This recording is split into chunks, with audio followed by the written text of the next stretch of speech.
So my study was how household pets affect their owner's happiness in life. I've grown up with pets my entire life. I don't remember a time in my life without pets, and I love my pets. I wouldn't be the person I am without my pets. So I wanted to see if other people felt the same way as I did and was as passionate about it as I was. The big background things that I looked at was what other people saw with happiness correlated to pets, and just the overall definition of happiness. So first, I looked at background on the positive effect of pets. And one study found that pets increase physical health in older adults because pets make exercising more enjoyable. So most of these were done with surveys. So basically, older adults were just saying that they would rather do activities like exercising with pets because it just makes it more of a fun time. And pets help those who live alone be happier.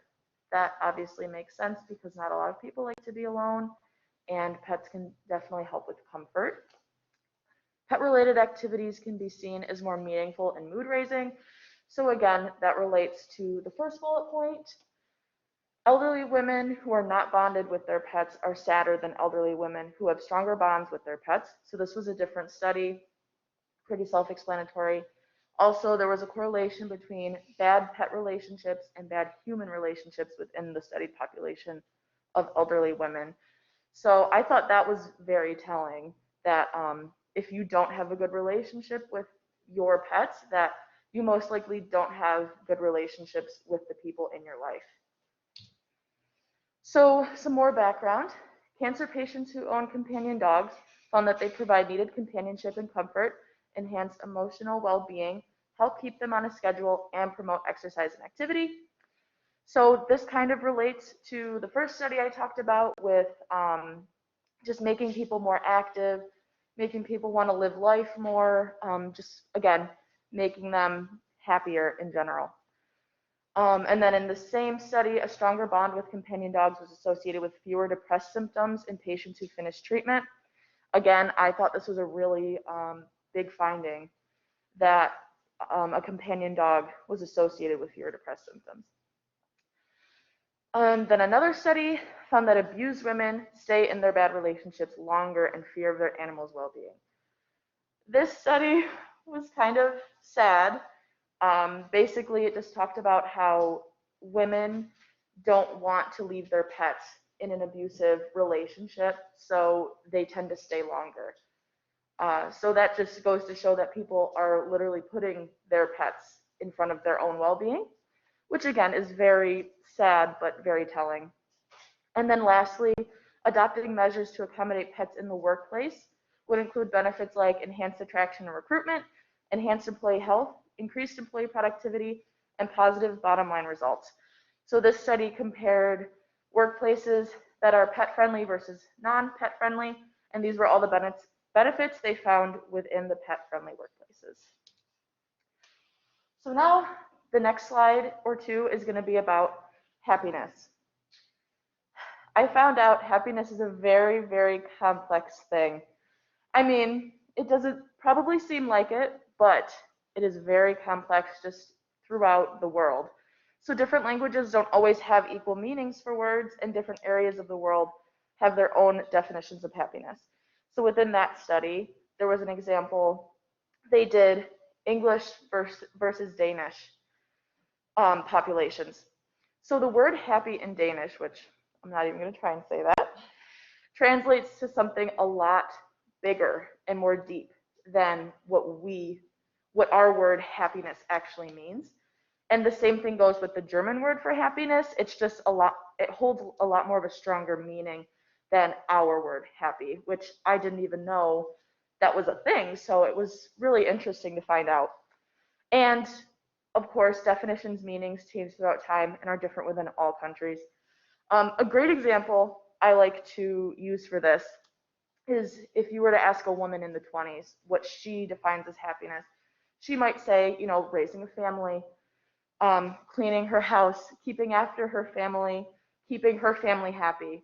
But now, if you ask a woman what makes her happy, she might say being independent, being able to support herself. going on higher education, being able to hold a job. So yeah, and the 20s was not very, very long ago. So that's just very interesting to think about. And then again, happiness is very subjective, and everyone has their own definition of it. So it's very hard to universally pin down one thing that everyone defines as happiness. And in one study, when asked about just happiness, participants assumed societal happiness was being talked about, but it was found that participants are more personally happy rather than societally happy. So what I did for my study is I had a sample of 72 participants, 61 were female, 10 were male, and one identified as other. All ranged from the ages of 18 to 65, but about 83% were from the range of 18 to 24. Each participant filled out a 10-question survey that was made on SurveyMonkey and promoted through various social medias. So I promoted it on my Instagram, my Snap, and then I have a GroupMe, which I have multiple group chats on with students, so I promoted it on that. Also, I gave it to my mom and she put it on her Facebook just because I follow a lot of people that go to college here, that go to my high school, and are, of course, my age range. So I wanted to get more of a diverse population because she obviously follows more people her age.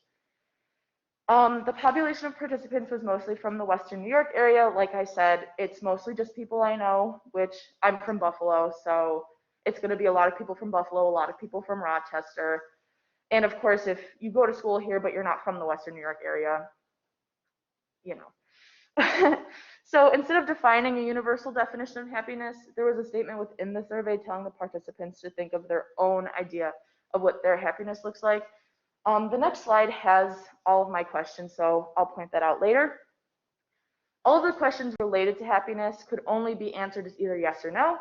So all of the yes answers related to happiness from having pets, and all of the no were obviously related to happiness from not having pets. Happiness within all 72 participants was compared to see if pets influence their owner's happiness. And again, this was done by looking at the ratio of yes answers versus no answers. And my hypothesis is that pets positively affect the overall life satisfaction and happiness of their owners. So these are my survey questions. I won't go through all of them individually. 1 through 4 are basically just about you personally, so like your age, your gender, how many pets you own, and if you've had a pet for more than a year. If you look at 5, it says, think of your own definition of happiness and how you view happiness within yourself. Answer the following questions with your definition in mind. I wrote that again because other studies, many studies, have proven that it is so hard to just pin down one universal definition that everyone's going to believe. So if you think about what makes you happy and your own definition of happiness, because my definition of happiness isn't going to fit all of yours, and I didn't want to make it fit all of yours because happiness is so subjective. So I asked everyone to think of their own definition of happiness just so it would be personal and just individual. And again, 5 through 10 are all related to the correlation of happiness in pets. So my results, overall, a majority of the participants correlated their happiness in life with owning their pets. I have a figure on the next slide, which I'll show, but I'll just go through this first. The figure represents the total number of answers for each individual yes or no question within the survey. The total number of answers of all the yes or no questions combined. So I have 5 through 10, and then my last, again, you'll see, is all of those combined. So the graph clearly shows that more participants chose yes as their answer compared to no, with the total number of yes answers being 413 versus 19 total no answers. Within each individual happiness-related question, the number of yes answers majorly exceeds the amount of no answers. So with these numbers in mind, happiness can now effectively be related to owning a pet.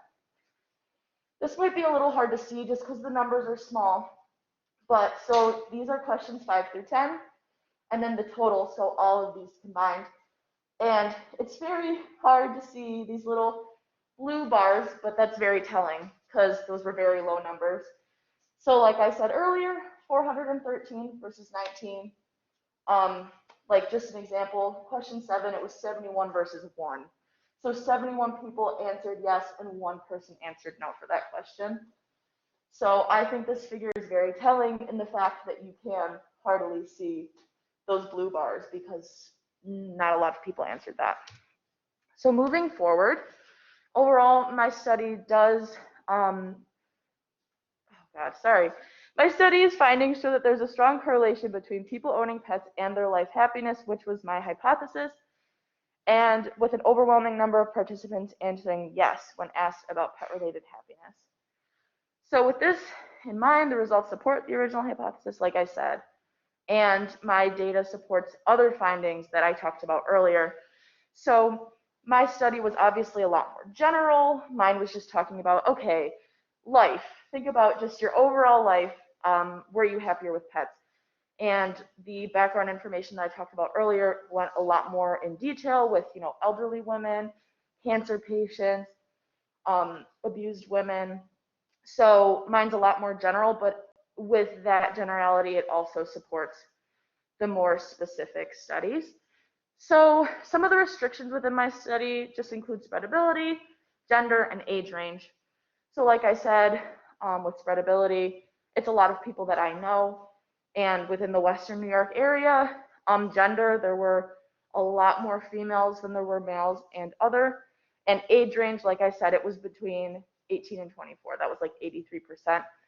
So I think if this was done on a larger scale, maybe cross country, just with a lot more gender, age, and just spreadability, diversity in general, I think that would definitely be a lot more valid.